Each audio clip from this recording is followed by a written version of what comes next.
Hi friends, ఈ వీడియోలో నేను మీకు ఫామ్ వర్క్ అంటే ఏంటి, మనం బేసికల్గా కన్స్ట్రక్షన్లో చిన్న చిన్న బిల్డింగ్స్ నుంచి ఒక సమ్ రేంజ్ లార్జ్ కన్స్ట్రక్షన్స్ వరకు యూస్ చేసే ప్లై ఫామ్ వర్క్లో ఉన్న ఎలిమెంట్స్ గురించి చెప్పడానికి బేసిక్స్ అనేవి ఇంట్రొడక్షన్ ఇవ్వడానికి ట్రై చేస్తాను. సో ప్లీజ్ వీడియోని మొత్తం చూడండి, లైక్ చేయండి, షేర్ చేయండి, సబ్స్క్రైబ్ చేయండి అండ్ మీ సర్కిల్లో కూడా తెలిసిన వాళ్ళకి షేర్ చేయండి. సో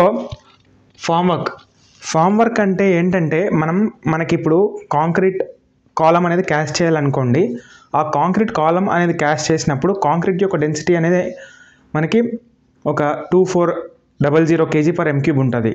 సో ఆ m³ 2400 kg అనే ప్రెషర్ వచ్చినప్పుడు మనకి ఆ కాంక్రీట్ అనేది షేప్ అనేది తీసుకొని మనకి డిజైర్డ్ షేప్ అని, for example column 1 metre by 1 metre ఉంటుంది. సో హైట్ ఎంతైనా కావచ్చు మనకి ఫ్లోర్ హైట్ని బట్టి. సో మనం ఆ కాలంలో కాంక్రీట్ని మనం పంప్ చేసినప్పుడు మనకి ఆ కాంక్రీట్ అనేది ఉన్న ప్రెషర్కి అటుగాని ఇటుగాని టిల్ట్ అవ్వకుండా దాన్ని స్ట్రాంగ్గా దాని ప్లేస్లో దాన్ని అటైన్ చేసేది కావాలి. దీన్ని నిలబెట్టే ఒక టెంపరరీ మోల్డ్ని మనం ఫామ్ వర్క్ అని అంటాం. Form work is nothing but a temporary mould in which concrete is poured and it will be removed after getting its attained shape. Concrete అనేది మనకు కావాల్సిన షేప్లో వచ్చిన తర్వాత అండ్ హార్డన్ అయిన తర్వాత ఆ ఫామ్ వర్క్ని మనం తీసేసుకోవచ్చు. సో మనకి ఇప్పుడు ఫర్ ఎగ్జాంపుల్ ఫామ్ వర్క్ అనేది మనకి బేసిక్గా సైట్లో ఏమేమి ఉంటాయి, మనకి ఒక కాలం ఉంటుంది, ఇంకా స్లాబ్ ఉంటుంది, ఇంకా different type of vertical elements ఉంటాయి. రిటర్నింగ్ వాల్ ఉంటుంది, కాంపౌండ్ వాల్ ఉంటుంది. సో స్లాబ్లోనే మనకి క్యాపిటల్స్ అనేవి వస్తాయి. So first column is basic element and also footings కూడా వాటికి సపోర్టింగ్స్ అనేవి ఫుటింగ్ కానీ కాలమ్కి కానీ ఇలా మనకి ఈ హైట్ ఎలిమెంట్స్ మనకి వర్టికల్ ఎలిమెంట్స్ అనేవి వేటికైనా ఒకటే రకంగా ఉంటుందండి. So for example column caste చేస్తున్నప్పుడు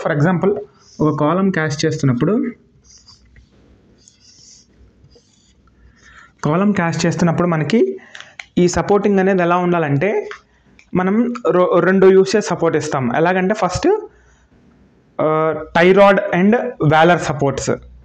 సో మనకి ఎలాగంటే మనం కాంక్రీట్ని ఆపుకోవడానికి ఇటుపక్క ఒక బోర్డు పెడతాం. సో ఈ రెండు బోర్డ్స్ని ఫర్మ్గా పట్టుకొని వీటిని కంబైన్డ్గా ఉంచేటట్టు ఒక టై రాడ్ అంటాం. దీన్ని టై రాడ్ ఒక 16 mm 20 mm స్టీల్ ఉంటుంది. సో దాన్ని మనం యూస్ చేసి ఇక్కడ ఒక వ్యాలర్ ఫిక్స్ చేస్తాం. అంటే ఇది ఒక వ్యూ అనమాట. మనకి ఫర్ ఎగ్జాంపుల్ కాలం ఒక వ్యూలో చూస్తే ఎలా ఉంటుంది, అదే ఈ వ్యూలో కనుక చూసినట్టయితే మనకి ఇది కనుక ఒక షటరింగ్ బోర్డ్ అయితే ఇలా ఒక వ్యాలర్ అనేది పెట్టి ఇలా ఒక టై రాడ్ పెడతాం. ఇది ఒకవైపు సేమ్ ఇలానే ఇంకో వైపు పెట్టి ఈ టై రాడ్ అనేది ఇది కదా, సో రెండు పక్కల జామ్ చేసేస్తాం.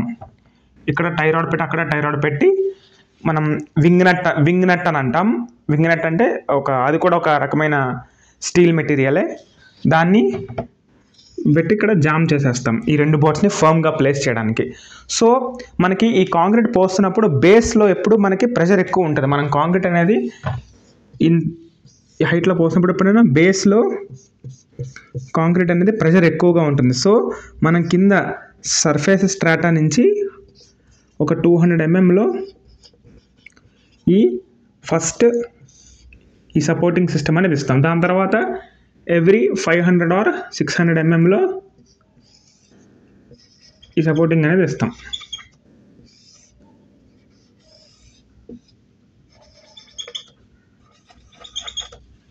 సో ఇలా ఇచ్చిన తర్వాత నెక్స్ట్ మనకి ఈ కాలం అనేది ఇంకా ఎలా ఉండాలంటే ప్లంబ్లో ఉండాలి. సో ఇక్కడ కూడా మనం చిన్న డిజైన్ని టచ్ చేద్దాం. సో కాలం అనేది ప్లంబ్లో ఉండకపోతే ఏమవుతుందంటే ఈ స్లాబ్ మీదుగా వచ్చే లోడ్ అనేది కరెక్ట్గా ఈవెన్గా ట్రాన్స్ఫర్ అవ్వకుండా కొంచెం అటు ఇటు డిస్టర్బెన్స్లో ఉంటుంది. సో ప్లంబ్ మెయింటైన్ చేయడానికి మనం ఇలా ఒక సపోర్ట్ ఇస్తాం దీనికి. సో ఇలా ఉంటుంది కాబట్టి ఇలా ఒక సపోర్ట్ ఇస్తాం. ఇలా ఒక సపోర్ట్ ఇచ్చి ఈ కాలం అనేది వర్టికల్గా ప్లంబ్లో ఉండేటట్టు మనం అరేంజ్ చేసుకుంటాం. సో ఇలా మనం కాలంని ఫామ్ వర్క్ అనేది ఇలా చేస్తాం. సో ఇంకా ఈ సపోర్ట్ అనేది దేనికి ఇవ్వాలంటే డైరెక్ట్గా సర్ఫేస్కి ఇస్తే ఏమవుతుందంటే స్లిప్ అయ్యే ఛాన్స్ ఉంటుంది.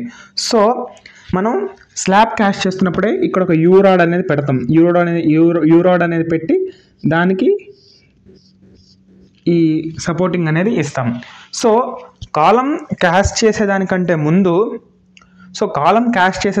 ముందు మనం స్టార్టర్ క్యాస్ట్ చేస్తాం. ఎందుకంటే మనకి స్లాబ్లో అండ్యులేషన్స్ ఉంటాయి. చాలా అండ్యులేషన్స్ ఉన్నప్పుడు మనకి ఆ షట్టరింగ్ బోర్డ్ అనేది మేకింగ్ చేసి వస్తుంది. కాబట్టి మనకి ఫ్యాక్టరీ నుంచి మనకి ఒక వర్టికల్లో ఉంటుంది. ఈ అండ్యులేషన్ ఈ వర్టికల్ ఉన్నప్పుడు కొంచెం దీనికై డిస్టర్బెన్స్ ఉంటుంది. సో ఆ బోర్డ్ అనేది మనకు వర్టికల్గా నిలబడడానికి మనం ఈ స్టార్టర్ అనేది ప్రొవైడ్ చేస్తాం. సో ఇది మనకి బేసిక్గా ఈ కాలంలో అయితే సపోర్టింగ్ సిస్టమ్ అనేది ఇలా ఉంటుంది. ఫస్ట్ 200 వరకు ఈ సిస్టమ్ ఉంటుంది. వ్యాలర్స్ పెట్టి టై రాడ్ పెట్టి దానికి చెక్ రాడ్ ఫిక్స్ చేస్తాము.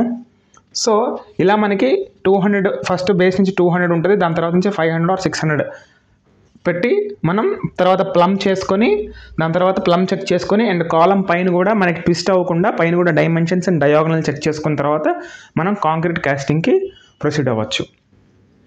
Thank you.